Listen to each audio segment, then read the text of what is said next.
இடரினும் தளரினும் எனதொரு நோய் தொடரினும் உணகலல் தொழுது எழுவேன். அப்படி நிக்கிறவங்களுக்கு தான் இன்பம் இருக்கிறது.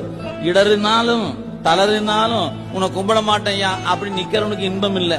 எந்த நிலையிலும் உன்னை வணங்குவதை கைவிட மாட்டேன் என்று யார் நிற்கிறார்களோ அவர்களுக்கு நீங்கள் நினைக்கக்கூடிய உறவுகளோ அல்லது நீங்க நினைக்கக்கூடிய பொன்னோ பொருளோ தராத இன்பத்தை அந்த வழிபாட்டு நெறி உங்க அறிவுக்குள்ள கொடுக்கும். அது நீங்க தான் உணரணும். இது உணர்கிற செய்தி, இது காட்டுகிற பொருள் அல்ல. இது டிவியில போட்டு தொலைக்காட்சி போட்டு ஒரு ஸ்கிரீனை வச்சு இதான் அப்படி காட்ட முடியுமான்னு கேட்டா காட்ட முடியாது. நீங்க அனுபவிக்கலாம். ஆனா அது அனுபவத்துக்கு என்ன வேணும்?